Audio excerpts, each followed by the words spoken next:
I was going home one night, late in the night, and this old drunk man, I come say I celebrate him 60th birthday and there bar and drink. I come down Tony Hill Road and failed to negotiate his car and I ran straight into my Samurai and flipped it. And wrecked the body. And I just chopped it off. I just chopped off all the damages and put it in a roll cage. So it's that same Samurai.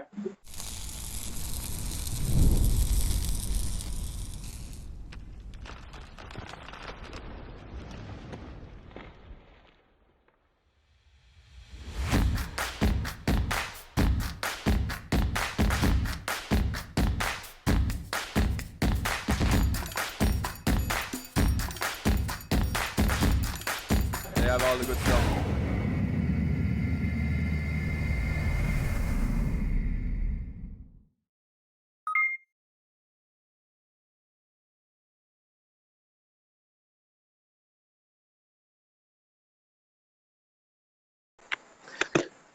Mr. Wilmot. Yes, sir. Big up and respect. All right, Nigel. All is well, man. But I rush in because an early thing at home, early night at home thing, I know my thing, you know. Always I try to beat the curfew by a minute. Okay. I work late and I leave my house late in the morning, so I work late at night. Okay, got you. Boy, I tell you something. The trophies them in the block, in the back there, they're blinding me, man. That's just a few. That's just a few. Those fans in the back too, of course. They know me always a big up anybody who support me. So definitely. Big up everybody too. Because it's not a one-man journey at all. You know, the success. You know, when you see somebody's success, you know, chances are quite a few persons are sometimes behind the scenes. Right. You know, so. Yeah, man, we have to give a big shout out to all sponsors. I believe we have a sponsor tonight as well, courtesy of Boosting, you know. Right, so we have quite a few giveaways tonight, so stay tuned. Right. Boosting is my sponsor as well, too. I said Boosting is your sponsor as well. Yes, sir. Yeah, man. So, as I said, peeps, look out for that. Look out for that. Nigel, question, right? Is it possible we could get a little light mine is a Kappa black. Hold on. Well, maybe I can probably, well, I know he's a cap man still, you know, but yeah, true. your fans are saying it's a little dark. Okay. So maybe they want to see how, they want to see how look all right. Better? You want me to get a light? Probably I can get a light. Hold on. All right. All right, no problem. Can you see me better now? No, man, you're good now. Okay, good. Yeah, man, much better now. Good. The other night, Hansman was on the live and the man say, "I'ma go for, you know, go get some light." And I tell you, it's like the whole of the JPS bulb let him get to come light up the room, Bridget. He probably went and got one of those lights that he use when he working on phones. One of them super bright. Okay. That's the trick. Big up, Hansman, big up. All right, so it is now 12 minutes after 8. Yeah, man, I made it almost made it in time. All right, we won't waste any time. We'll go straight into it with a short introduction for persons watching. Who is Nigel Wilmot? That's me. Well, a kid at heart. Motorsports is my life. Mm-hmm. I mean, anything with engine and wheels, that's me. From bikes, cars, jeeps, you name it. That's me. That's all I do every day. I mean, I wake up in the morning, that's what I'm thinking about. I mean, at nights, it's hard for me to leave the garage. Mm-hmm. I always have something doing at the garage, working on something. So motorsports is just my life. I've done a lot of things in my young years. I was once a dub poet, so I used to write dub used to write music. I was in. I was into promoting live music. My family, Billy Mystic, or those who know CC from Royal Palm Estate, they keep live music sessions. They're the only ones who by St. Thomas. Right. So I played a big role in getting people to that event and highlighting that event and just being a part of live music and stuff like that. Interesting. Yeah, man. I mean, back in the days, I think the first show that Protege went on, me and a friend of mine, used to do live music sessions. And I remember one day, Leng said to me, Nigel, we're going to do this show. We had Tanya Stevens on it. What we used to do is we used to highlight young talent. So we'd get one big artist and then get some young artists. And we had Tanya Stevens on this show. We used to do it at a place called Finnegan's Winery. Tom Finnegan, for those who like wine and stuff like that, they'll know him. So we had Tanya Stevens on it, and we said, we need some other artists that's, not as upcoming. Right. So upcoming artists. Right. And Lloyd Leng at the time, not Leng that does things, it's a different Leng. But Lloyd Leng at the time, he had a website called Rhythm Jamaica, and he used to just highlight young talent in there. And he called me and said, there's this guy, doing well. I think he might have hit tune out at the time, upcoming tune. And he said, I'm named Protege, listen to this tune. And when I heard it, I said, yeah, man, let's do it. And we booked him on the show. He came in. Everybody loved him. He did really well. Then I took him out to St. Thomas to meet my cousins them, and then he started doing Jamnesia. And you know the rest from there. So that's when I used to be heavily into live music and dub poetry and everything there. Well, stick up in Nigel, before we go any further. Right. I'm going to give you a test to see if you really did in the live music scene, I'm going to play a music. And I want you to tell me the artist. Dubtonic at the beginning, right? I don't know if you know it's Dubtonic you were playing. That is a band.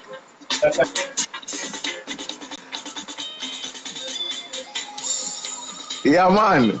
Right. Dubtonic. So I'm going to tell you something. You passed the test, Nigel. Hey, John, hold on, man. You see, one time I started up the phone and I heard it playing. I was trying to figure if it's my phone playing it or you. So I said, Kedron don't know them tune there. Hold on, Nigel. Look here now. We are going to touch something in the live now when I've never touched before. Right. Did you know that before 876 Streets, I was a musician? Seriously? Yes, I was. That's what I used to do before. That's interesting. Before, yeah, no, a lot of persons don't know it, so they're gonna hear now for the first. You ever heard about a band called The Blueprint? Yeah, man. Yeah, man. Well, you're looking at the former leader of The Blueprint. Damn, that's interesting. That's very small interesting. world. Small world. Let me give you a little quick history about Dubtonic. Dubtonic, they started a dub movement, which at the time they were heavily into dub promoting dub music. When you had people like Janine and Protege and Chronic coming out, and Jamnesia was in full swing. Dubtonic used to do a show called Bands Incorporated, where a bunch of bands come and compete. By the way, I was on it. Exactly, I remember Blueprint on it. And for those who were, Dubtonic went away and won World Sound Clash. World Bands. Best band in the world. In the world. With, I think it was over 100 bands that entered. And they won. That's Jamaican history. Big up Juba and big up Dubtonic. Luke, everybody. Hold on now. Did you know that the band who won the year after that, after Dubtonic crew, was me? My band? But honestly, I didn't know. Good stuff. Anyway, this interview is not about me tonight. It's your interview, but it's not about me. I just say I'll let you give you a piece of history, a little bit of background. A lot of persons don't know, but yeah. A lot of people don't know that I was into music and stuff like that. So, and then at one point I had locks. I was a Rasta at one point. A lot of people don't know that. Yeah, man. That's when I was into music heavily. Get into motorsports before the people start kicking out of this thing at all. Yeah, so too much music thing. Motorbikes, dirt bikes before I got into cars. Well, not really. I started out with my first car. I purchased my first car. It was a Mazda 323 left-hand drive hatchback. Drop it on the belly and some 15-inch DSW wheels and put in 2 bucket seats, and that was the ballistic. Then I went on to buy like a DX and rear-wheel drive story, and then I went into bikes. After bikes, then I went into Jeeps. I mean, you can get into the details, but just giving you right, Margie, I remember when I was into fencing. I still do fencing, Margie, and not the sport, the actual chain link fence and security. Oh, cool. Cool. Right. Yeah, man. So cool. It's a long journey. I've been.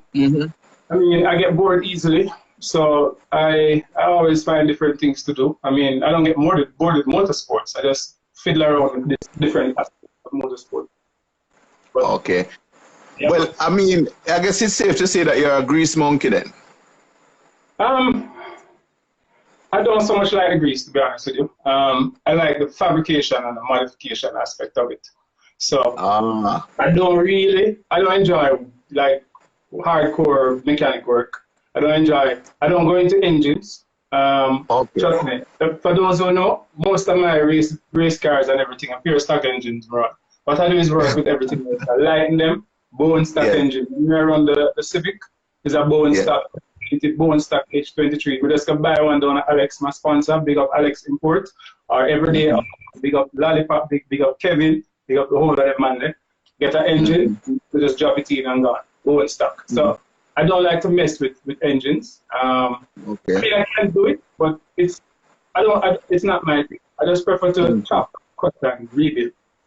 And and all that stuff. Yeah, man. Yeah, I love the grind. I love to cut up stuff, and yeah, I love to change the look. So I'm more fabrication and modification than actually, you know, the working on engines and the mechanical part of it. Right. All right. For peeps watching, as soon as we get to 100 live viewers, I'll be doing the first mobile credit giveaway. So yeah, stay tuned for that. As soon as we get to the first 100 live viewers. All right, let's take a step back, Nigel. Right. At what age you got into motorsports?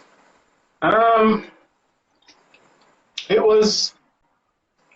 I never got into it until professionally. I was, like I said, my first car. My memory is not as good as it probably should be. But when I bought my first car, I don't even. To be honest with you, all right. When I was introduced to motorsports, I was actually introduced to it by Nick Bryan. I don't know those who know Nick, those who know Lollipop Enterprise, those who know from Errol days. I mean, I know Errol from back in them way back when to Ketron. Yeah. But Kevin and Carol and all of them, man, South Camp Road. That's where I was introduced to it. I was probably in my early 20s them time, I would think. Just back when he used to have racing at Manor Park, and we used to line up at discount farmers in a race up and down. They had people like Briscoe and all of them people. But Nick Bryan is the first person that taught me how to turbocharge a car. I started hanging around out South Camp Road with them guys, and Nick, I remember we were doing stuff like when turbo started, it was hot, and manual turn up boost. The first time we turn up boost, I would come link with and see Nick bend the actuator and turn up the boost, and I think we turned it up to like probably 10 pound and say, yeah man, that's it.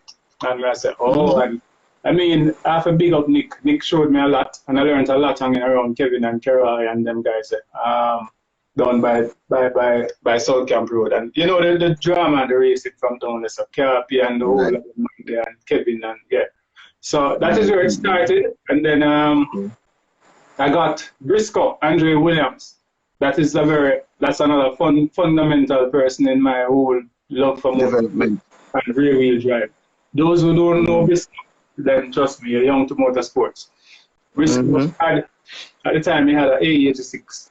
And I remember from that car was just a 4AG 1668 with a chip and we run road Friday night. We slide all over the place. Briscoe is one of the best rear wheel drivers I've come across. And Briscoe would be sideways everywhere. And that is how my love for rear wheel drive developed. And I learned a lot from Briscoe. One night we got man a park and racing a go on. And Briscoe said, yo, well, probably me pressure and forgive me a drive off of the car. And drive the car, go down the road, come back up man a park roundabout, coming through the roundabout. Some water run across the road we never see. When we go through the roundabout and press full side with the car turn. And reflex just not to correct it. I'm going to come back out and slide out and I say, yo, the wickedest thing. But yesterday I was playing Gran Turismo. I used to live on Gran Turismo, so I kind of learned car control from that. A lot of people don't even know how much you can learn from simulators such as Gran Turismo. Interesting. No, and that's how I got into the motorsports. Right. A man said Briscoe blow. No man, Briscoe is a man who, trust me, Briscoe is one of the greatest persons I've met in motorsports. Briscoe used to walk without piston and car, run everything. And Briscoe, if Briscoe mash up an engine down the road, Briscoe stop by and rebuild the engine. I rebuild it. Yeah man. The last time I see Briscoe mess around with stuff like that, Briscoe had the 620 horsepower Type R and DC2. And him go burn on my race and he had some problem. And you know, say, by the time Briscoe come back in the pit, the man in about half an hour, man, dismantle and find the problem already. Right there and then, you don't even wait till him go. That is all Briscoe. That's Briscoe. But yeah, man, that he's fundamental in my whole love of rear wheel drive and motorsports. Because I actually used to just this. I mean, rear wheel drive was my thing. Recently I started racing front wheel drive cars and everything. And that started when I teamed up with Leroy Spence. Interesting. Professionally, I probably started racing. We're not going to tell anybody that we used to street race. Started racing probably 05, 06. We used to share a CRX, a red and white CRX at the time, and we used to share it. So we used to be doing sprints and we did iron shore sprints, stuff like that. Sprints. Them times you had tarmac sprint. And Leroy I used to do rallies with it. So I'd share the car. It was his car actually. So I'd share it at the sprints where you can share a car and stuff like that. And I've learned so much from Ice. People might not know. Ice is one of the greatest drivers that I've met. Ice is actually one of the best drivers at Dover. And I mean, those who have gone to his training sessions would know. I have full heap of respect for that man. I've learned a lot from him. And I mean, for the past 2 years at Dover, he has been unfortunate with car issues. I mean, he hasn't had a proper car. We've been trying with that car, and the car he has had a lot of issues. So I'm kind of just wait for him to get a good car now. And by the way, Archie's working on that car now. So yeah. I think that problem is done. Because those who don't know, Archie are one of the greatest. The greatest. You should know that. Yeah, man. Definitely. Yeah. Big up Archie. Yeah, man. I didn't know your Ice coming from so far still, you know. Yeah, man. Ice is my brother, man. Ice is not blood, but yeah. Ice is my brother. Let me ask you this though. On that note, what's the secret ingredient? Because I see a lot of friendship from time to time. Just don't sustain, you know. How you manage to do that for like over 15 years? Kedron, I want to tell you, sir, when people real still. And if you are a real person and you associate yourself with real people, then just you know where to go from there. I mean, I don't have anybody that I've been close to or been good brethren from way back in the days. That I mean, you probably have 1 or 2 people that, and I mean, trust me, most of the people that I've been hanging around or I've known, I'm still good with them. I mean, we live good with people, and I just feel say, yo, once your energy right, then you will attract the same. And yeah, I mean, I saw a brother, and I mean, we've been through a lot in motorsports. I mean, things like we're gonna run Rally Jamaica, and it's JB, it's three of us. I mean, nobody else I've ever seen do that. Three people are run a rally. I are the driver, JB are the navigator, and me are the whole team, whole chief mechanic and everything. May I run from stage to stage to make sure so the car all right, and me alone I work on the car, everything. So welcome from them times there. See. Interesting. Yeah. Now, when it comes on to an image that is painted when you say a name.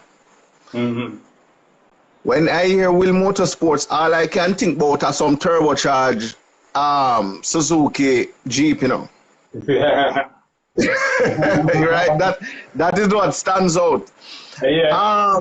Let me ask you this though. Why did you choose that platform to race when nobody else even thought about it? All right. How I got into... Well, one quick second though. I know some persons may jump in the comment and say, well, remember Ratty did have a JPS thing, you know. Right. Well, with the exception of Ratty, right? You know, I really don't see anybody else, you know. Ratty was low. Mine is lifted. All right. Lifted, right. Let me tell you how I got into even Suzuki's and off-road and all that things. Yes. Before I was working at Guardian Fence, big up Royal Hall. And I was I did everything at Guardian Fence except own and run the company. So I was a person that went out, met with clients, did estimates, dispatch workmen, everything. So I was pretty much operations manager. When I had to go, a lot of times going out to do site visits would take me into places where even when you have like sites like digital sites and them things that would fence, up some steep hill, up some rocky terrain in some places that a regular car wouldn't make it. So one day I talked to Royal and I said, yo, I need something where can go anywhere, 4 wheel, small, good on gas, and indestructible. And I remember that when I was younger, I used to spend a lot of time in Westmoreland. My uncle used to work with JPS and he used to drive on a Suzuki Samurai for JPS. And trust me, the man was a madman. Big up Amar and Danny. Big up Lickles and them, man, down that side. So Mr. Lee, you know, as everybody called him, he would, when him drink him rum, you know, man, trust me, man, they're rough, you know, the man, when it would be fun for us to jump in the Samurai. And then just go hard and rough road, everything all the head and lick up into the roof where I bounce all over the place.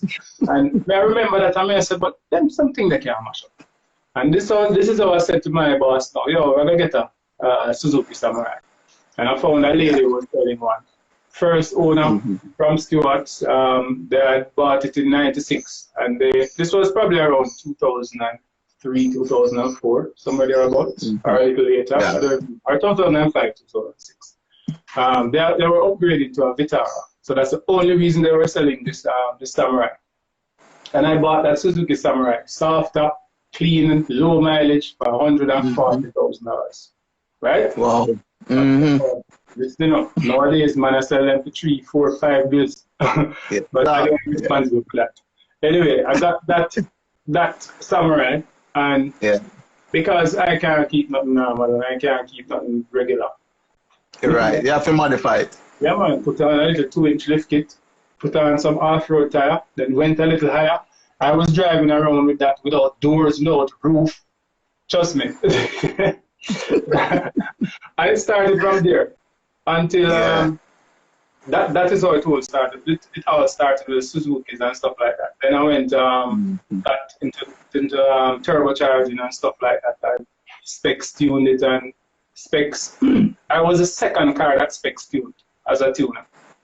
Right? Yeah? Yeah, man. Specs tuning my anything I build or work on any tuning, a Specs. And Specs tuned, my vehicle was the second vehicle that he tuned. I think Ricky was the first person that Specs had tuned when he started. And I remember I needed a tune. So let me answer this, Nigel. You had that faith in Specs from that time, you know, even as a young tuner, to know that he would deliver. Put it this way, I like working with people, with underdogs. Okay. And I mean, he had tuned somebody's car and this person recommended him. And that's all right. To be honest with you, you know, I mean, Blaine and my brethren, Chungy and my brethren, Chungy tuned the CRX when we and I were racing that car. I know her workshop, literally know every tuner. Puffy and my brethren, I know every tuner. But for some reason, we decided I just went with Specs as a young tuner. And he has never failed. So from then, so we got the car. That is how I started into the whole. I decided I wanted to go fast. No, I say, I can't go anywhere. Now I need to be able to go anywhere fast. So that's when the upgrade started with that, and then eventually started drag racing. It first time out, I won the 16-second class at Burnham. Yeah, with the Jeep. With the lifted Suzuki Samurai, yes. Wow. By this time, it's not that this wasn't the same one that I had initially started out with. I still had that one, but what is that? One day somebody had pressed him to drive it, and I gave it to him, and the man got right it off, literally. So I ended up. You serious? Yeah, man. Right now, up to this day, I don't even get $1 from that man or see. But yeah, so I got another one, and a friend of mine had converted a 4E in there. And when we're talking about the one that I started racing now, yeah, the 4E in there, man said, yo, the fastest thing, man, it ran like 3 pound a boost. So I get it from him. Right away, I turn it up to 10. I started my little thing to it. Your one thing. Yeah, man, and then Specs tune it and all of that. And that's the one that I took to Burnham and won the 16-second class. Actually, I didn't even go there to race seriously. You know. I got a sponsor, Rhino Oil. And so, I said to the marketing manager, let's take a vehicle down there and just get some publicity with it, because it was heavily branded, was wrapped in the oil. And let's just go for the fun of it and get some publicity. Big up Specs. And I decided to enter and clean sweep to 16-second finals and won it. Cool. So I guess you are one of the lucky few who have interviewed so far to say, well, listen, you know, the first time out, I won a trophy though. Yeah, man. Yeah. But so I mean, that was, well, to be honest with you, that was the first time out with the Suzuki Samurai. The first time racing was with the CRX, which of course I won. I won a trophy as well. Leroy, it was to be honest with you, Leroy would always be a second faster than me. So in our class, Leroy would probably get a second and I get a third. If Leroy get a first, I get second. And I was always like a second off. I'm going to say, yo, one day I must be guys. And no matter how much I try, the man always beat a second. Like 1 second. I'm going to say, what? But I mean, it was his character, so I kind of probably wouldn't push it as hard as I would if it was mine. But I couldn't beat it. It's not until we start racing in recent years at Dover, I've been able to better his time or beat. Well, not better his time, because we both have the same time, but I've been able to win him. But couldn't beat Ice, man. Ice was, trust me, the biggest rival. But I was afraid, probably just me in my head, I say, yo, must beat Ice one day. Yeah. But yeah, the first time I took that CRX to Dover, actually Ice had gone away. Well, 1 second, Nigel. Before we move on to the CRX, let's just wrap up with the Samurai. Okay. Which you still have, by the way? I have the one that has took out and won the 16-second class, the first one. Yeah, man, I still have that. And that is actually the one that I do rallies and everything with now. Well, that had overturned. I was going home one night, late in the night, and this Wilmot drunk man I come, same I celebrate him 60th birthday and there bar a drink. I come down Tony Hill Road and failed to negotiate his corner and ran straight into my Samurai and flipped it. And wrecked the body. And I just chopped it off. I just chopped off all the damages and put it in a roll cage. So it's that same Samurai. Cool. Yeah. So that was how that design came about. That skeletal look. Yes. Yeah. Now, in drag racing though, I know you made a name with that van in drag racing. A lot of persons just love to see how it left the line. Yeah. You know, what was the best time though? The best time was 13-1. And that was like a 13-1 with like first, second, and half a third. Because what kept happening is every time we tuned the van at the dyno, we had some like a full boost controller working with. And even though every time Spectre said, Nigel, get a good boost controller, my teammate was just being stubborn. I wouldn't listen. So we have some like a full boost controller. And we keep on fight to get the boost right on the dyno. And I was running my map sensor would think that would give me a boost cut at 30 pounds or 28 at time. So I can pass 30 pounds of boost.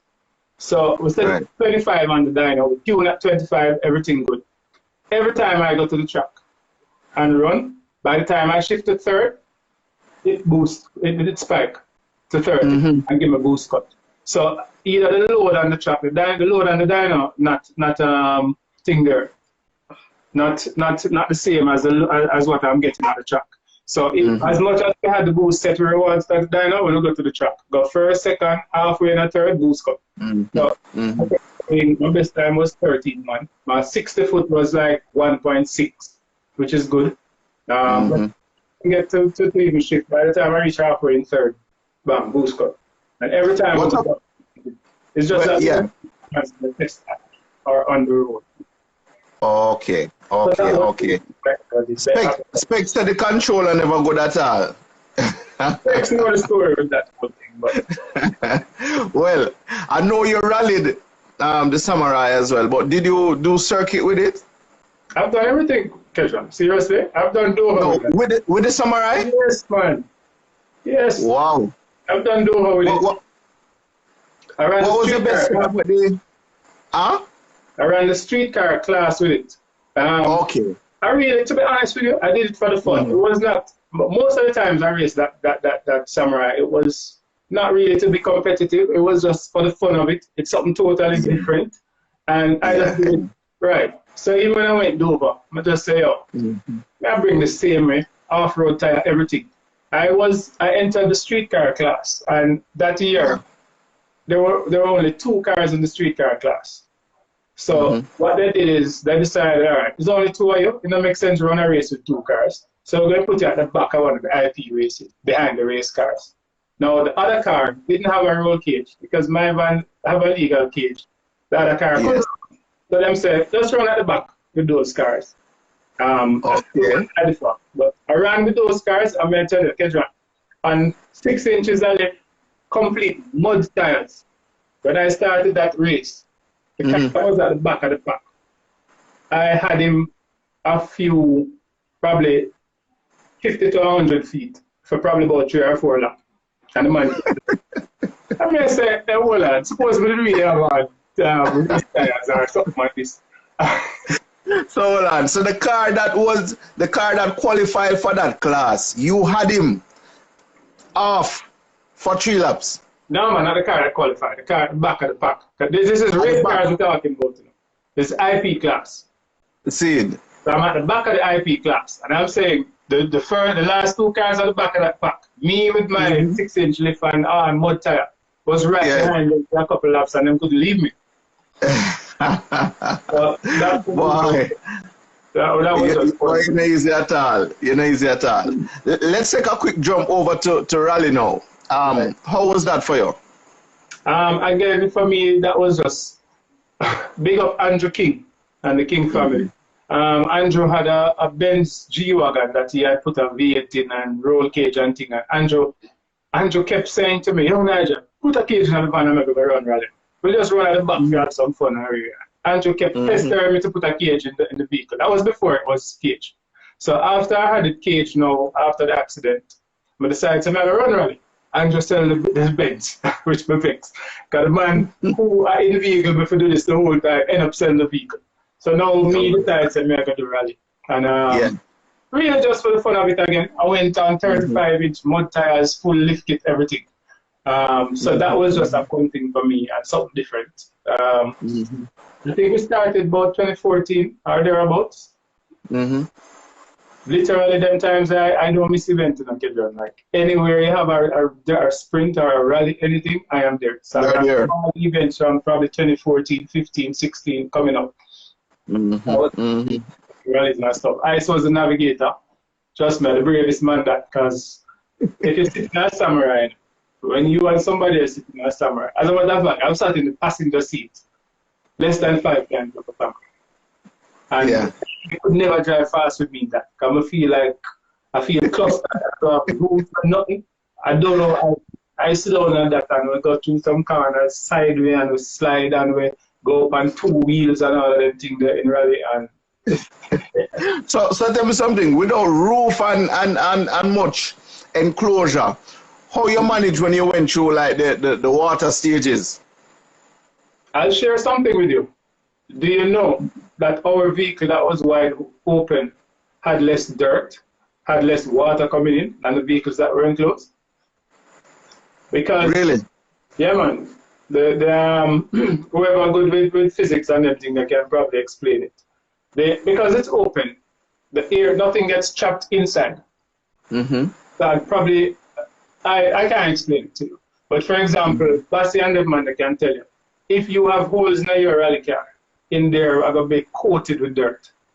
Because all the dust, I guess, gets in there and gets trapped in there, and the pressure keeps it in there, so it can't expel. But the wide open Jeep, nothing gets in there and stays in there. It just blows right by us. Interested. Yeah, I think I saw a GoPro footage with you and Ice through a couple of the stages, and I was just saying, whoa. It is something else to watch those footages, believe me. I think the most scary ones were the recent ones, because eventually I decided that I wanted to start going fast and a bit more competitive. Because we realized we weren't far from running good times. There are a few would catch people like Jonesy and some other man on stages, beat 1 and 2 people. So I started going smaller and smaller with the tires to make it more competitive. The last time we ran, which was it wasn't last year, I think the year before. We ran, I literally ran with regular dirt tires, regular spec dirt tires, and we were fast. We beat probably 2 or 3 cars, and I remember going over a hump. For those who go rally, they know the jump. I remember going over the jump, and when that vehicle left the ground, my eyes shot out the expletive. And when we drop back, brother, I said, we're not doing that again. I guess that was one of those moments for him, eh? Yes, sir. Another hero one is we turned up late. We never got placed with one of the rallies, and we got some spare notes, I think, from Kyle Gregg. And mind you, Kyle Gregg about ever, and pretty much is winning the rally. The speed Kyle is traveling is nothing close to what we traveling, not close to what we're traveling. So using his note, for those who know rally, you call the corners, you probably use numbers. Whereas the tightest, a hairpin, you probably say that a right angle corner, you probably say a number 1 up to 6 beat or 7. So I remember going into a corner and I said, like I would say 6 right. But basically, say, all right, speedy I carry through the one. Yeah. Halfway to the corner gone where we didn't prepare for it though. All I could do is turn and fed on the gas. I couldn't even brake, right? And the van started sideways, you know, full slide, you know. And in the middle of all of that, all I'm shouting out to Ice, this is not a 6 right. I don't know, to be honest with you, I don't know how we came out of that car, but we came out of it. That's when I realized, you know, the vehicle not going to overturn that easily in the dirt. I mean, I would not enter a corner purposefully at that speed again, but we went through it. And that was a very hero moment.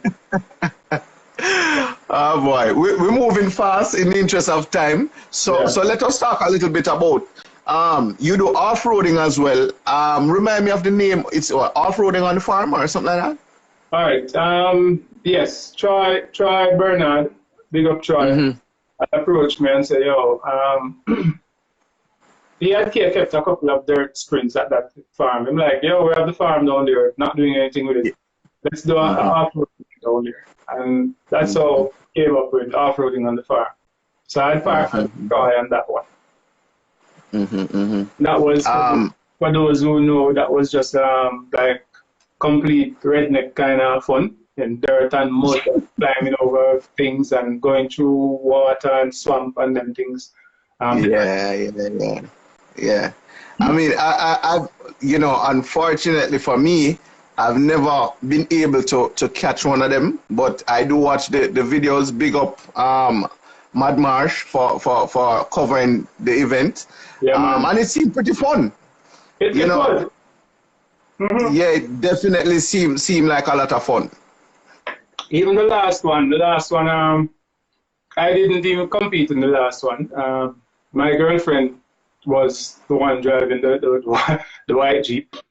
That was seemed like a lot of fun, to be honest. Yes, it was. It brought out a lot of guys who have off-road vehicles and who have never done anything off-road with the vehicle. A lot of guys came and just watched. I mean, you didn't have to enter another participate. Right, but you could have come and just watch. You know, people like me mash up our vehicles and wreck them on stones and through water and mud and stuff like that. So that event went well. Had 3 installments. I think it was 2. Yeah, man. So that was something different and something new that we brought to St. Elizabeth. Definitely. And aside from that, you also do provide wrecking services. Yes. Right. So it's a full operation you're running, Nigel. Yeah, man. From it's anything to do with the motor sport or cars, bike. As you know, modifying bikes now too. So I saw a few videos and photos. Never a dull moment with motorsports. We're always doing something new and always changing the game, pretty much. Definitely. All right, let's move forward a bit. So we just talked about the Samurai in a nutshell. So let's move forward to now. What would be next, Nigel? The CRX? Yeah, the CRX. The first CRX. We had bought a CRX. Well, I had bought a CRX from Andy Williams. Had a B18 in it, and we had. This was even before the Samurai, to be honest with you, before racing the Samurai, but it was before and after. We started, like I said, we're doing sprints and stuff, tarmac sprints and stuff like that with it. And then we did, where I reached, I had gone overseas for I think for 2 years to do some studies. And I left the CRX in my care. And I took the car to Dover. That was my first time racing at Dover. And I remember we got the car down there like the night before racing. And literally, I've never driven anything faster than a Suzuki Samurai around Dover's track. So here now I have the race car. Didn't get the car in time to do. Big up, Bassi. Didn't get the car in time to do any practicing. Got the car in the night. And I remember, I'll never forget, Blaine Grandison. Big up Blaine. I took Blaine in the car and said, Blaine, we go around the track and you kind of just tell me what is what. Right. Something, Blaine showed me one particular thing, and that has never left my memory. And that is, I use that to my advantage to this day. I never forget that. Yeah. He took me around, coming up over the back stretch. You come through the S's and you come up to the start line there. When you leave the S's and you come up, you position the car to come over that hump. That hump will throw you towards the wall. Blaine tell me, yo, no matter what you do, position the car right. When it throw you, allow it to throw you, don't back off. Just hold it, so when it drop back, you basically, they're right by the wall, but just hold it and squeeze. And trust me, I'm a man who catch and gain time right there. So when I come over the side, I just squeeze and it throw me right over to the wall, and I just drop right against the wall. And I've never forgotten that. So Blaine gave me those 2 pointers. I think later in the night, David Somerville, big up David again, came and said, David, just come in the car with me. Let me make 2 laps and you tell me if I look all right or what I need to do. Right. David jumped in the car, made a few laps and I'm like, yeah man, you're doing all right. And him just kind of say, all right. Him tell me 1 or 2 little pointers again. Really appreciated that because David. And that was that great day. I went out in the convoy run. And to be honest with you, the plan with my team was, here what? Lucas here that sponsored us at the time. We're just going to do the convoy run, get the sponsors some mileage, and pull off after the convoy. Not going to race. I go around on the convoy run and come up. That plan went out the door. You know. And trust me, them time they had people like, I think Nigel Edwards was running the IP 39 it was at the time. Nigel Edwards. Yeah. I pick up Nigel, he had him golf with him about 300 horsepower. Golf. He had Raymond Farquharson with him about 500 horsepower ever. And listen, I ended up behind those 2 guys. And my first time on the track, Bridget, my first race, 3rd place. Yeah. Right behind Nigel and Raymond. I think Nigel had, Edwards had won, Raymond 2nd, and I was 3rd. So look at that. I almost turned in the pits. Yeah, I'm going to tell you, with literally no seat time around the track. Basically, it was the same. To me, I just looked at it as a sprint. I was doing tarmac sprints before, just look and drive. I mean, after a couple laps, you kind of get the hang of it more. Just drive by sight. And that's what I did. I got first time on the track, 3rd place. The second race, I went out and was in 3rd place again. Went around, I think, corner 6. And Nigel missed a gear. And, you know, who jumped beside him and eating food. So now I'm in a 2nd place in the bridge. Body stick now, you know. I'm out to corner 7. Yo, when I brake for corner 7, Nigel ran right into the side of my car. Hit me into Richard Chan. Bridget, my car stalled, fender bent up everything. Everybody driving. By the time I had to get the car push started. When I got back to the pits, I almost fight Richard Chan. Because I thought it's Richie turning to me. Then I said, oh wait, is Nigel hit me? But I go to Nigel and I said, Nigel, what kind of thing that, Bridget? I said, go down to the corner, I never have the brakes car. I'm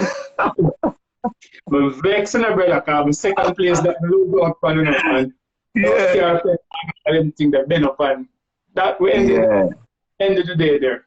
I mean, sometime after that, a couple months after that, I joke about it, and you know, Nigel said to me, say, boy, if me never hit you, that's up a pass, that's I'm going to know when I'm going to pass it back. So Nigel is really, I use me. I use you. And bumps around the car. By the time, I'm just laugh about it. I don't pass the car still. But, you know, I mean, people still do that. But, man. That was the first time at Dover, won a trophy again. That was from there, the CRX, we did sprints, we did rallies. That was another car that did everything. We learned that Hondas are not good on dirt. So I can tell anybody, if you're planning a Honda Civic or CRX, a Honda chassis for a dirt car, you're going to have a lot of headache. We're in an EF chassis. Chassis can Probably more so the 8th, because I mean the Kings run their EG on dirt now. They still have a few teams from time to time, but Hondas are not good on dirt. The chassis is just not ideal for dirt. We learned that. So you never see me putting back on. But that car, trust me, a lot of people will see us racing and see us out, and they have no idea the heartaches and the pain that we go through trying to get them cars to race, and the troubles and unforeseen issues. I mean, we never got tested. A lot of times we just got the car straight out of the garage and go straight to a race. A lot of times I drive the car to the race and the car can't stay on the main road, the nice, clean, smooth road. We can't stay on the road to the car, much less on the track. So it was, we loved it, and we would do anything to race. All right, let us fast forward a bit. We eventually had to retire that car after some rallying. The chassis had gotten shot, so we had to retire it. Yeah. Okay. So then came the EF. No, we actually acquired Peter Jagan's shell. He had when Peter went, I think he went with the RSX. He told us his CRX shell. So we actually came back with a CRX, which up to, I think, 2017. No, I saw that car in 2018. We just got rid of the car late 2019, I think. So we now we're running that the CRX. We bought the shell and the gearbox. You can get any engine with it. The first time we took the car, we got to Brandon and Twilight Performance. Brandon actually loaned us his engine, his B18, just to go to the track and around, because we didn't have an engine and we couldn't find a B18 at the time. So Brandon loaned us his engine. I never forget that. Big up Brandon. Big up Brandon. Big up. Corey had prepared the car for us, and we went to the track with it. That was the first time we brought out. I think that was 2017. We brought out that CRX. And or it could have been, I think it's 2017. Yeah. I got in practice right out of the bat. We were doing like 132 with the car. I did a 132 with no seat time at all, and it was looking good. Race day we went up with the car. I think by the first or second lap, we started having fuel issues. So we never got anywhere with that day. We had to retire the car for that day. And we got back. It has just been a lot of issues with that car, and which is why I was telling you, ICE haven't had a good race. I don't think ICE has been able to finish probably 1 or 2 races, pure issues. That car rolled that jam with ICE. I don't know who had seen it. I remember that. I rolled a couple of times. And still go back out and race. And still went back out to race. Yeah, man. Actually, the car rolled and mashed up and came back in. The car was straightened, and for the most part, then I went out with it and won about 2 IP races. I think I won about 3 or 4 trophies that day with that car after it rolled. And let me tell you, Kejan, that car, driving that car, or the back, I think something was off with the back, with one of the back wheels. And in the convoy run, when everybody just cruising around and warming up tires, I went around a corner and the car just spun out and took me off the track.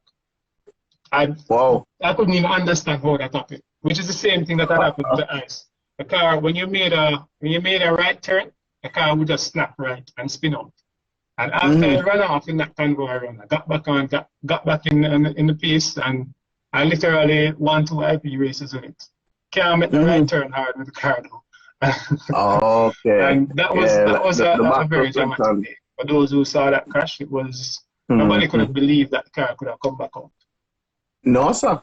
When I saw it, in the pits, I was like, I was saying that when I saw it in the pits, I was really wondering. I was saying, boy, you know, it really sad to see this car out for the day. But then I saw it back out shortly after.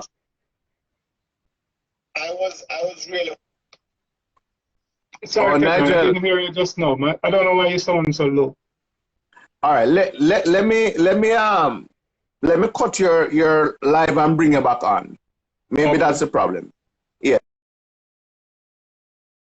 As soon as you exit. Yeah, man. So we're talking to Mr. Nigel Wilmot tonight in the hot seat. A little bit of delay on Nigel's side, but hopefully we can get that started out. I just want to say a big shout out to the sponsors of our nightly Instagram live series, Kenty Racing, Jamaica Race Drivers Club, Lubit Limited, WAP Performance, Quickly Wrecking and Haulage, Boosting, Horsepower in a Bottle, Kaizen Wrecking, Kaizen Car Rentals, Rocket Ship Courier Services, Zidot Performance, and Massive Auto Parts. All right, Nigel. Yeah, man. You see Hear me better now? I'm hearing you. Not seeing you, but I'm hearing you. All right, good. Yeah, man, I see you and hearing you. So we're good. Okay, let us go forward, fast forward a little because we want to give your fans a chance to ask you a few questions. Right. Your EF, I saw a post recently where you're now sporting a K series motor. Yeah. Yes. I decided, to be honest with you, I planned to go K series, but I didn't plan to go K series in the EF. Okay. I planned to retire that chassis because the EF chassis doesn't make a good race car unless you completely fabricate the whole, unless you build over the chassis. What happens is that the front, with the EF chassis, your entire front end is connected to the nose of the car. Yeah. Unlike EG, where your subframe is at the back, the EF, most of the weight goes to the front. So it keeps spreading and bending up the chassis. So whereas I was running a F and H series motor, which is big and heavy, so it kept bending up my chassis and thing, and I decided, all right, I'm going to go EG or EK, where I just had gotten rid of his CRX as well, and he got an EK. So now my plan was to go EG or EK too. But what happened is I was, in 2018, I won Thundersport Championship with the car.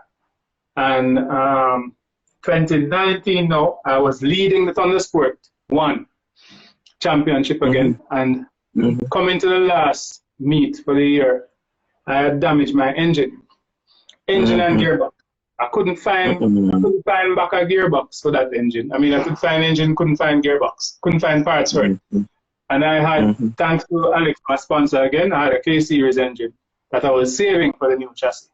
Now I wanted to win that championship again, so I couldn't afford to make one race and lose the championship. So I decided to now put that K series into the EF just to make it up, which didn't happen, by the way. It was finished. The car had it in, but literally, basically finished the day of race, and I didn't make it to the race. And at that point, I lost the championship. Then I took the Thundersport 1 championship. Mainly because I lost that last race because I won by 7 points. So I was to get in that one as well, but I missed that race and lost out. So that is how the EF ended up with the K series. So I guess it may stay in there now. Well. So for the upcoming race season, whether it be, well, who knows when it will be, but yeah, for whatever it is, you will be campaigning the EF with the K series motor. Yes, definitely. Okay.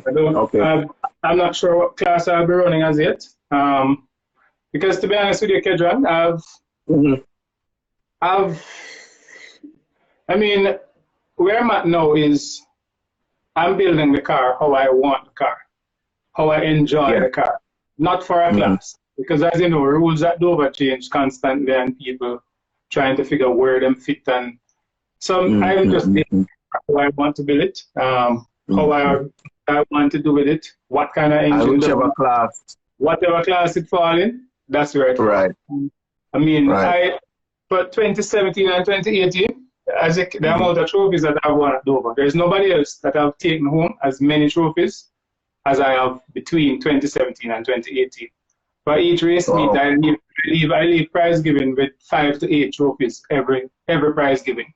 And this is because everybody know I run street car class, I run IP, I run MP, I run Thunder Sport.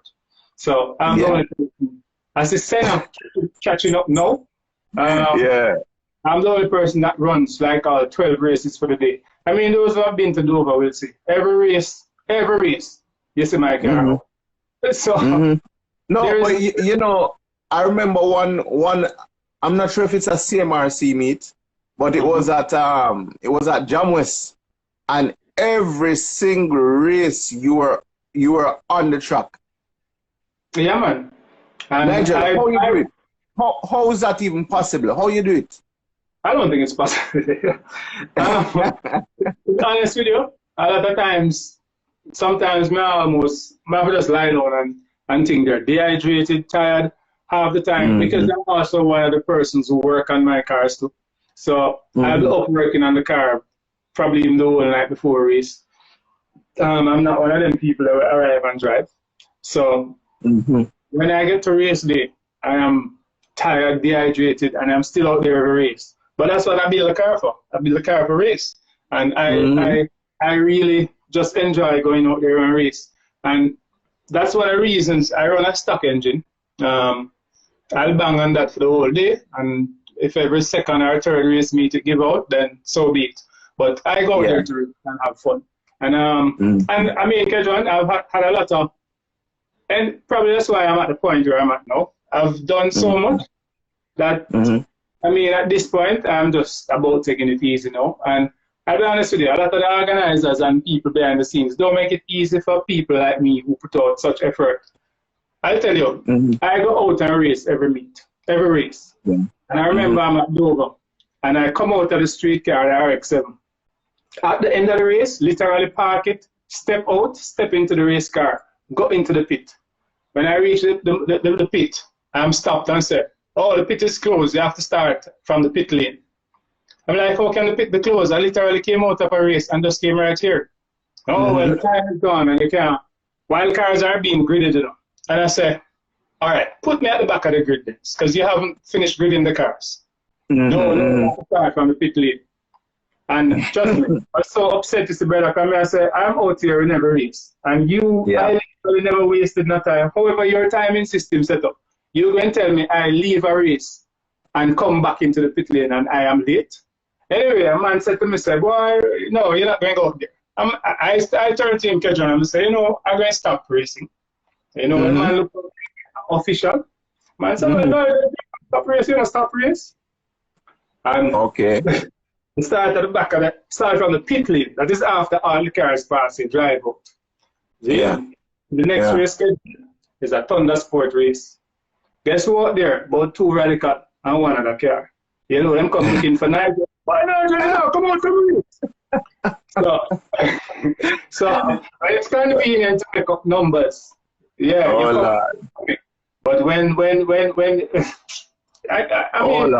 a lot of things I got through that discouraged me, and I really just do it for the fun of it. But I'm at the stage now, Kedron, where I will just turn up, have a little fun, not going all out no more, not taking myself, probably run 1 class. I'll be honest with you, junior bands really why me want to come back out this. Well, I plan to come out this year because junior said, the new management now, and we're doing different things, and it's all right. Right now, headlight me, I look something put it back in the EF and go drive it a road because the car is still street legal. But a lot of things. I mean, I'm not as vocal as I used to be about what goes on behind the scene like one time. But it's very discouraging. I mean, I do it for the love. It takes real passion to go out there and do it the way I do it. Because you're not gaining nothing. I mean, you're not getting a trophy. Right, you get trophy. You're not getting the money. I mean, sometimes I help even get the trophy at Dover. So it really is discouraging. But I mean, we're looking forward to some other things. I'm hoping to see some time attack coming back. I'm hoping to see tarmac sprints coming back, not just Dover. I mean, I want to say other interesting aspects of motorsports, you know, coming back. We had those back in the days, and yeah, we don't want to say them things that continue to stay, you know, as just memories. So we're looking forward to stuff like that. I wouldn't mind doing some time attacks now. I'm kind of tired of my car bang up. I just see my car is literally all handmade. Yeah. I am probably one of the few racers that is not as heartbroken that we haven't had any racing this year, because I mean I have other things that I play around with, so I use time and save some of the money.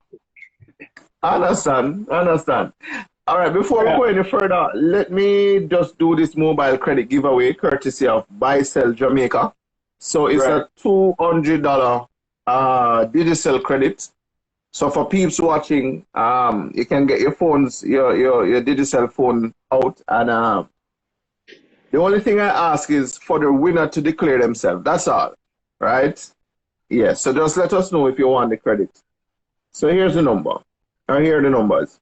137 174 724 0168. So that's a mobile credit giveaway courtesy of Buy Sell Jamaica. You can find them on Instagram. Yeah, check their page out and show them some love. So let me repeat the number. It's 137 174 724 0168. If you want the credit, just let us know. All right? Please. All right, Nigel. In the meantime, somebody's checking their mobile credit balance. Tell us, how hard or easy is it to attract and keep sponsors in motorsports? Because why I ask, you have a lot of sponsors over the years, right? I mean, how is it? How is it even possible? Like, how tell us. It is very difficult to get sponsors. I mean, I see people come on and tell you, oh, boys, companies out there just waiting to sponsor, and you need to do this and you need to do that. It depends on what your name is, what you look like, and who you are. And it's very difficult to get sponsorships.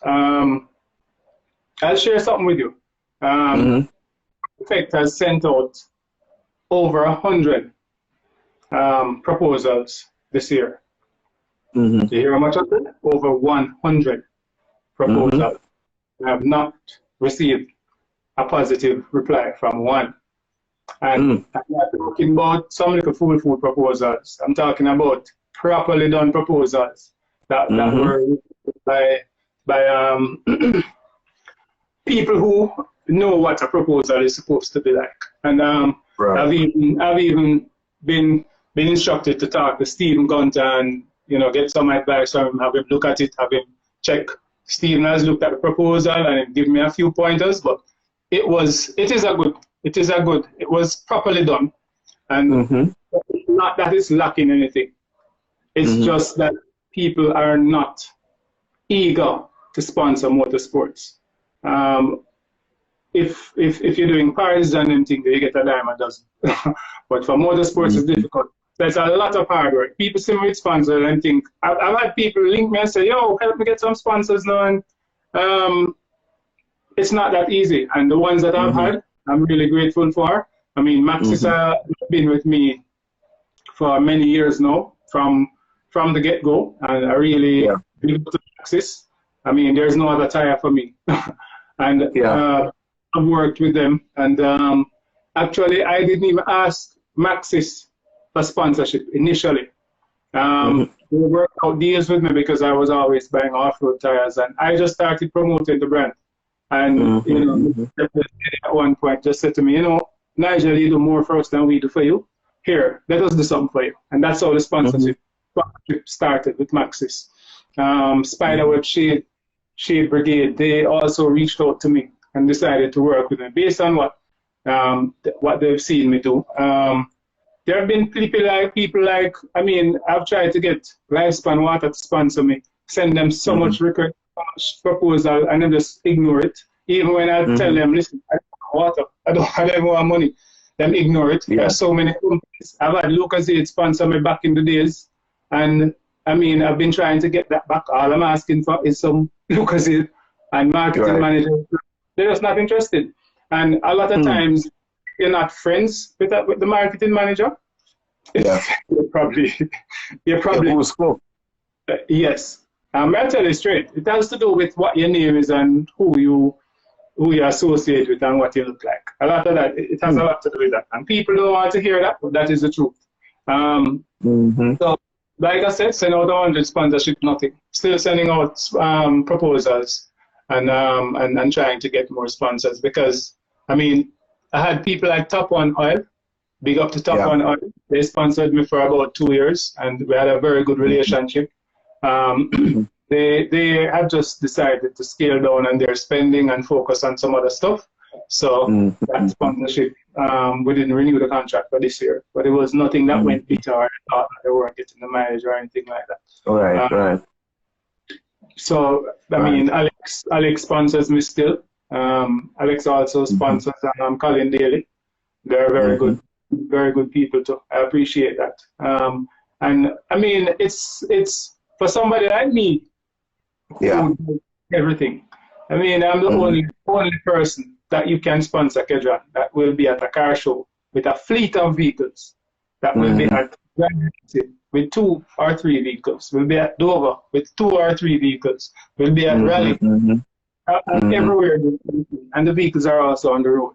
When you sponsor Nigel Wilmot, you sponsor Will Motorsports, which is myself and Ice. So it's a number of vehicles that you get mileage from. So if it's hard, I can imagine, you know, and for people who don't think it has to do with a certain demographic. When you look at Kawisi Golin, how excellent a driver he is. Did he ever have any big sponsor? Look at Andre Anderson, one of the best, struggling to beat some radicals with a little car. Andre have no big sponsor. There are so many people. By the way, Andre will be on next week, Friday. Is it Friday? I'll have to check by the list. But Andre will be on next week to tell us, you know, a little bit about his journey over the years. So big up Andre Anderson. But as you said, Andre is a very talented driver. There are a number of drivers who have been doing very well. Who, you know, even Colin Daly. Do you ever see Colin Daly with a big sponsor?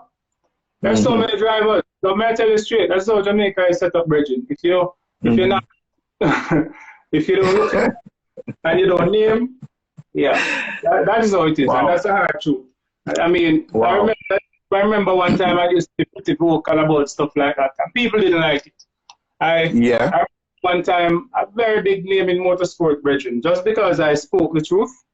The man called a scrutineer and tell the scrutineer, yo, don't pass Nigel vehicle. Wow.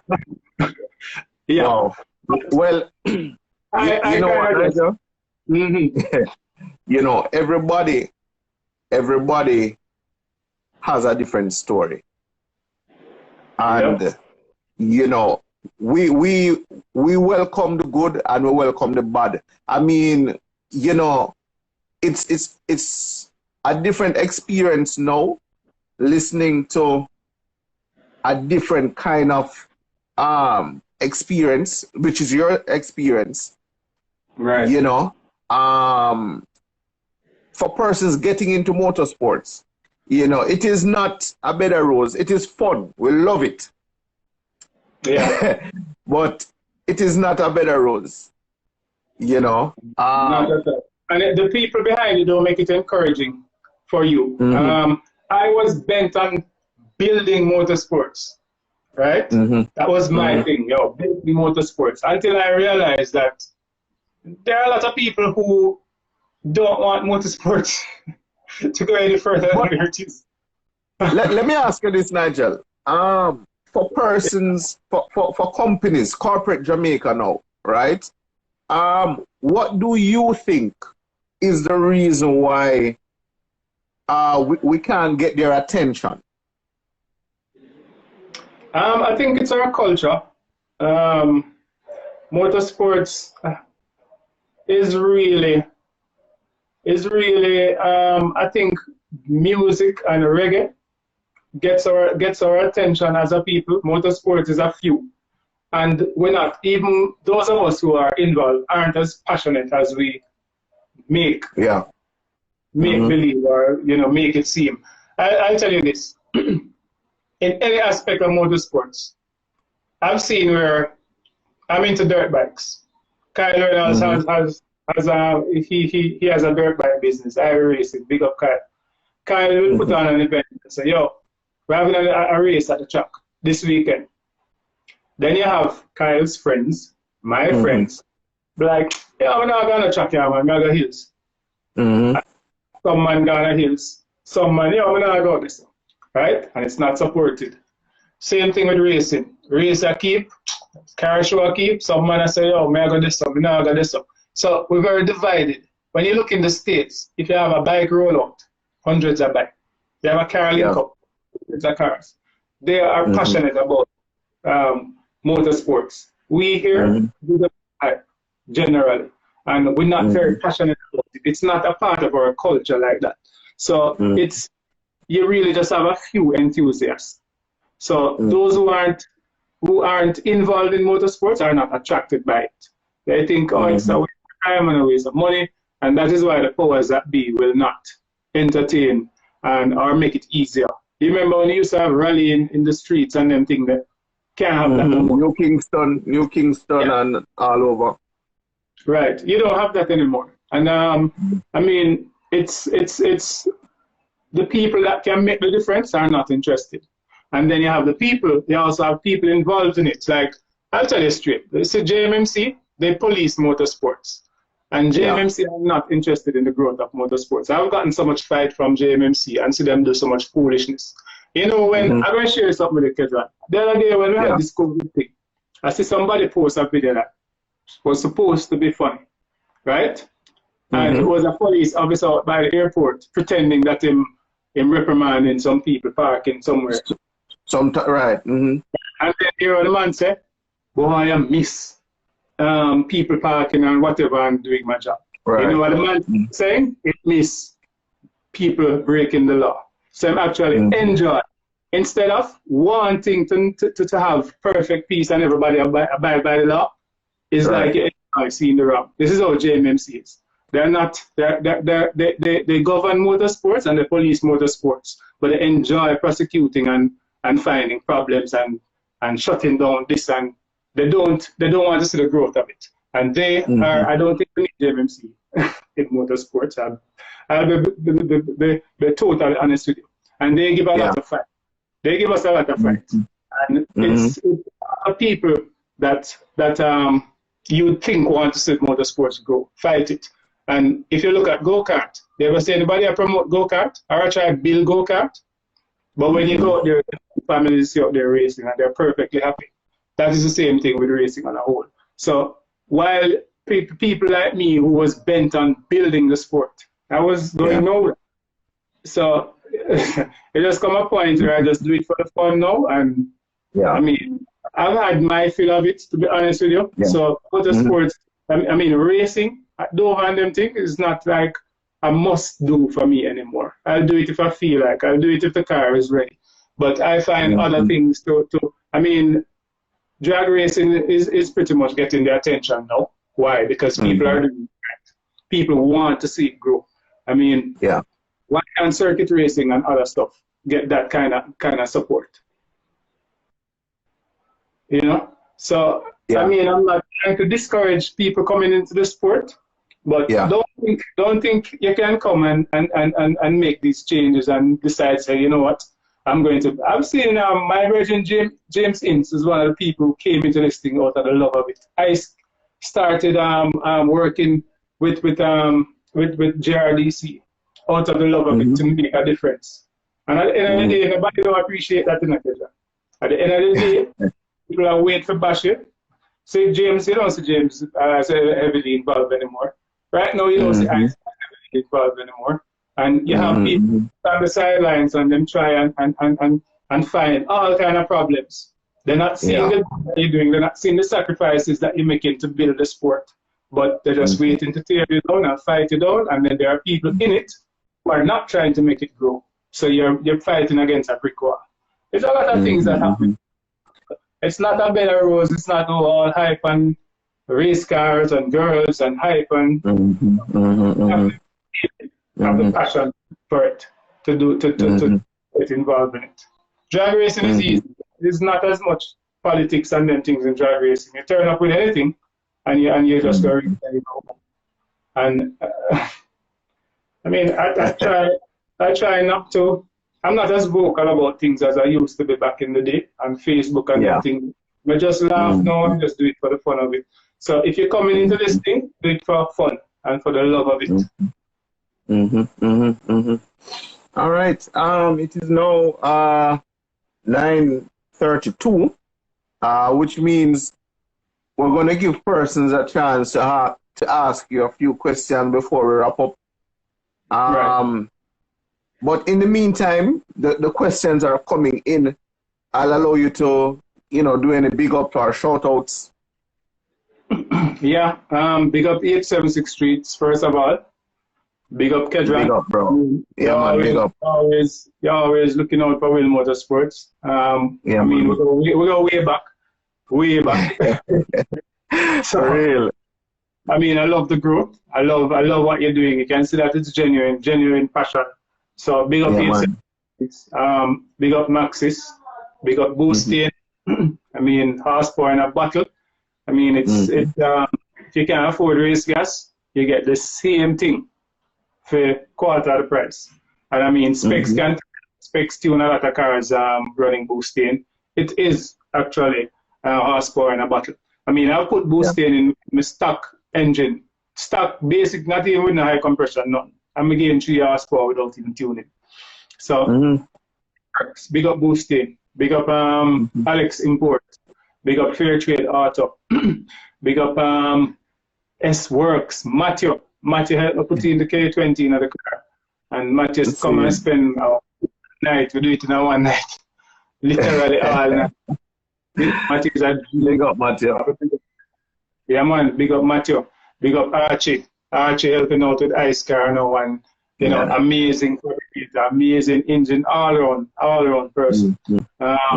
Big up Ansman, working with Ansman on his project. I mean, I've been helping out with his EK from last year. Did some fabric and some lightning on it, and we have a new project coming forward. So even when I'm not, if I'm not, I'm also sponsored. Yeah, man. I mean, even Raleigh, Thomas Hall. I mean, Matthew Lee. Big up Matthew Lee. Big up Corey. Amanda always ready for help. Big up people who are coming from way back. Big up Errol. I mean, trust me, way back, Lollipop days, Kevin, all of them people. Much love and big up A&A Auto. Big up K&A Auto Imports in Mandeville. Big up Spiderweb. I mean, there's so much people to big up. Big up. Big up Devin, who was working tirelessly to get cars ready for Dover and all of them things there. Big up Dax, everybody, big up. I mean, everybody, big up. Everybody. Yeah, because you know, I get in that trouble, say, boy, Nigel, I hear my name on the live one night, Trust me. So big up everybody, from Nigel. Big up Street Scene Performance, Leasing Tire Center. They are my new sponsors this year. Unfortunately, we haven't had any racing yet. But new sponsors on board. Much love and respect to them. Leasing Tire Center, Street Scene Performance. You know about them people. Yes, man. Yeah, man. Senans Bay. Yep. Yeah, man. Yeah, man. For real. The JRDC to big up Junior Barnes. You know, hoping to see. I mean, you convinced me to continue racing because, to be honest, it was losing interest big time. All right. Big up Brian. Yeah. Well, as we're going along, you can drop in a few big ups because I know a lot of persons are left. But I saw a question earlier. Someone was asking if you will be going back to rally. I'd stop running dirt events because of the politics behind it. And like even where I was telling you, it was a rally that I went to and somebody called a scrutineer and tell them don't pass Nigel back because of some things that I said on Facebook. And we kind of lose interest in it. Yeah. I will probably run Rally Jamaica at the end of the year. The thing with it, Kejan, is that organizers treat you like they're doing you a favor. And I've seen a lot of that, even with rallies. I've heard organizers say, boy, I put on an event for you to come enjoy in the car. So is that thing where some of these organizers feel like they're doing you a favor when they put on an event. So they treat you like, yeah, beg them something sometime. So that's why I lost interest in some of the, like I didn't bother with dirt events and them things there. I lost interest. And for people who know me, know say me literally don't miss nothing. So for it to get to that stage, you know, some real foolishness going sometimes. But I might. I have the vehicle. The same Suzuki Samurai is there. Actually, it's in full dirt trim. Yeah. It just needs a tune from probably last year. I'd finished it for Rally Jamaica last year. I literally finished it on the day of the rally. I'd only got the vibe like 2 days before the rally and decided to do a complete rebuild. Finished it on the day of the rally, so I never ran. But it's there sitting. Just needs to be tuned. Not the link specs. But I might run rally. As a K Truckee is saying, if you rally again, Newgen will come on board. Yeah? Okay. Yeah. That's Newgen. Newgen. Okay. Well, they had only said Newgen, but that's K Truckee and not Newgen Racing, I believe. I know that was Kevin Chuck and some other friends. I tried to figure out that new, but yeah, I would all right, put it this way: if I have sponsorship, I will. For those who know me, know that I go very hard for my sponsors. Oh yeah, man, yeah, man, Kevin Chuck.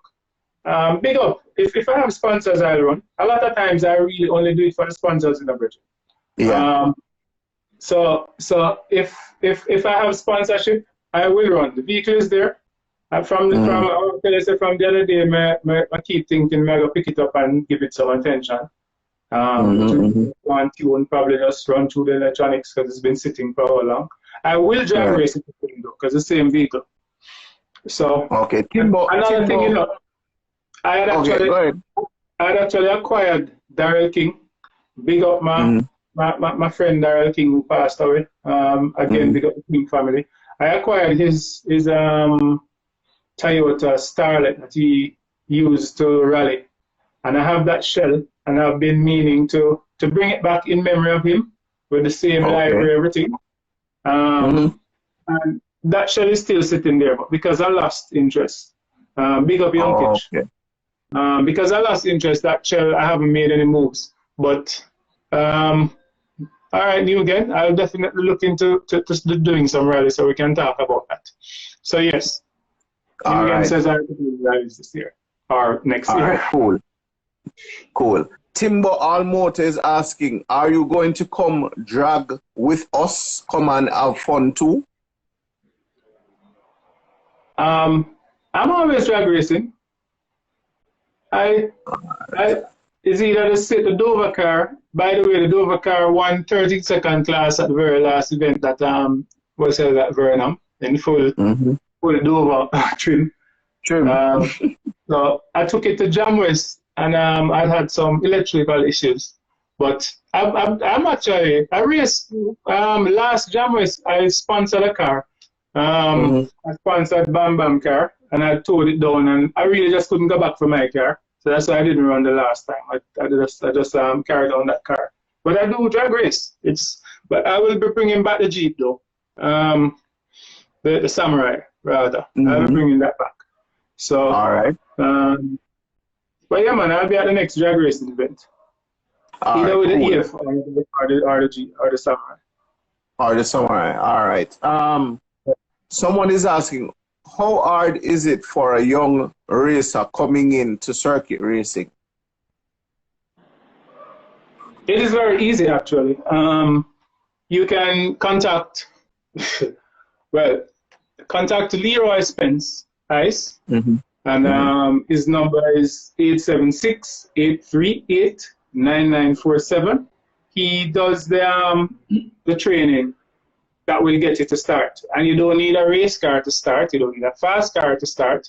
He walks you through the paces of lines and things that you need to know. So even if you don't have a car, you can probably arrange for him to, you can start the classes. And that's how you get in. And then you can start with the street car class. And from there, yeah, so it's actually easy to start, to get in. Cool. All right, we'll take two more questions before we wrap up tonight. In the meantime, of course, I just want to say a big shout out to the sponsors of our Instagram Nightly Live series: Kenty Racing, Jamaica Race Drivers Club, Lubit Limited, WAP Performance, Squickly Wrecking and Haulage, Boostain, Horsepower in a Bottle, Kaizen Wrecking, Kaizen Car Rentals, Rocket Ship Courier Services, Zidage Performance, and Massive Auto Parts. Okay, KJ's Auto is asking, which class the EF will be running this year? I don't know. Whichever class it falls into. I think IP, it qualifies for IP and Thunder Sport 1. But I might turbocharge that K series. Like I said, for me, how I'm preparing that car has nothing to do with what class it will run at Dover. I'm doing it how I want to do it and how my creative side tells me. So I might turbocharge it, and I might run Thunder Sport 1. I might run whichever. Well, but KG know that I run every class at Dover anyway. So I mean, I'm in Thunder Sport. So yeah. So if I decide to do all classes again, that will depend on sponsors. Because again, whatever my sponsors say, I do. It might run all the classes, or if I'm not up to doing all of that, then just one class. So it doesn't matter which class, whichever class I feel like running. And depends on the training. I mean, I also need to do some work on it, some gearbox work. I need to change some vehicles. A lot of people ask, why wait until last minute to work on the cars? But like I always tell people, a race car is not a priority. A race car is a last minute thing for me. Life goes on. Everything else takes preference and precedence rather. And I, for one, it takes money. And I am not going to up and just sacrifice some money and say, you know what, I'm going to spend 150 grand and work on the car now. When I have life happening. When it comes down to the last minute, then that's when you make the sacrifices. When you have no time now and realize, like, crap, if I don't do this now, I can't get to race. Then that's when you'll sacrifice time and money. But you're not just going up and do it in the middle of, when you're not under pressure. That is how I see it. If I have a budget, then fine. At the beginning of the year, I just call whoever and say, yo, fix that, and here's the money. But it's not like that. It's sacrifice, you have to sacrifice time and you have to sacrifice money. And you only do that when, you're out of time. That is all right. But I don't know, whichever class. All right, cool. Rasta Braps is asking, which K series is in the EF? I have a K24 in it now from the TSX. All right. Someone else was asked. I did say two questions earlier, but no problem. We'll take one more. One last question before we wrap up. We only have we have less than 5 minutes left. So, in the meantime, tomorrow will be Mr. Damian McKenzie in the hot seat. Yeah, man. Damien is, trust me, I'll allow him to tell you, but he has the VW bug that's racing overseas. 8 second bug.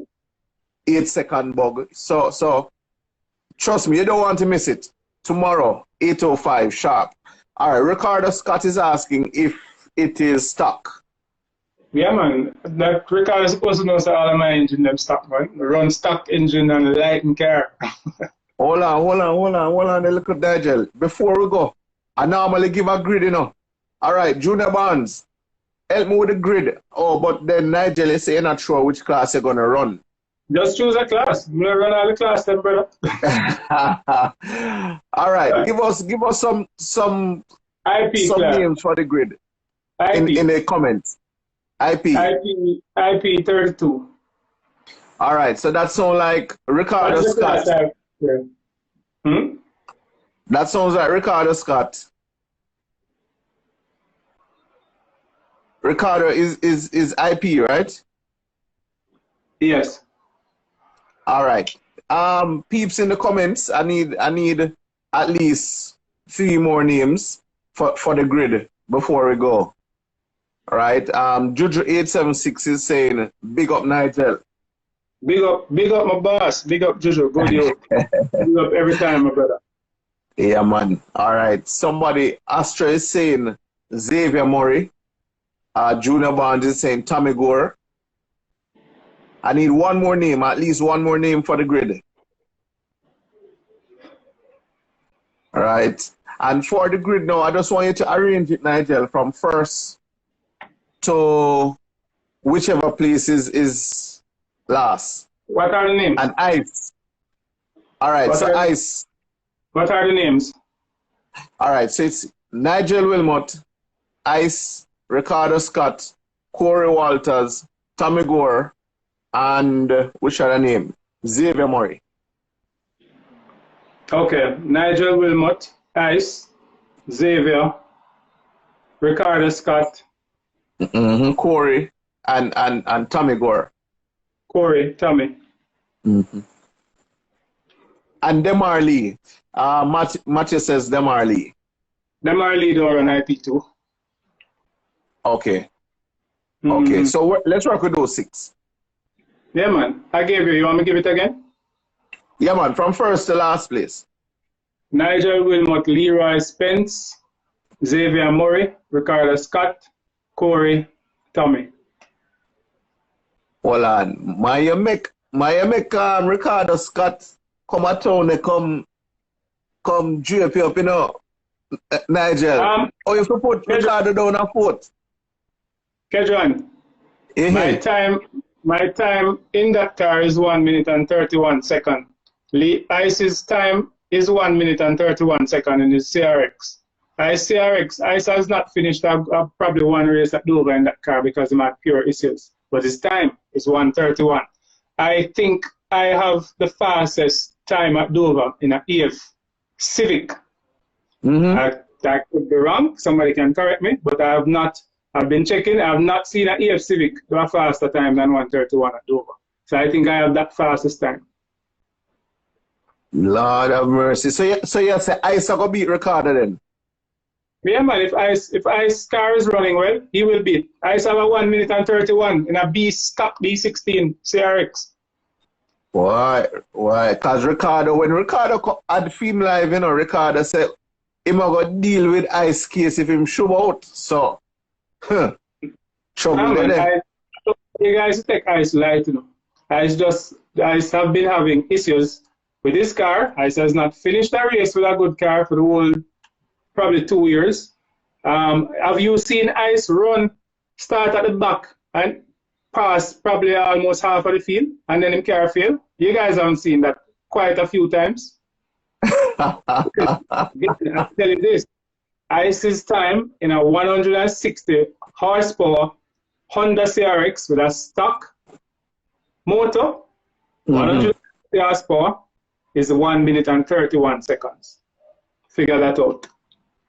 Check and see. What cars? All right. Here again, All right. 160 horsepower. All right. To that. I just saw the 30-second countdown, Nigel, which means we're going to get the cutoff. But thanks again for making it tonight. Really appreciate it. Thanks, everybody, for tuning in.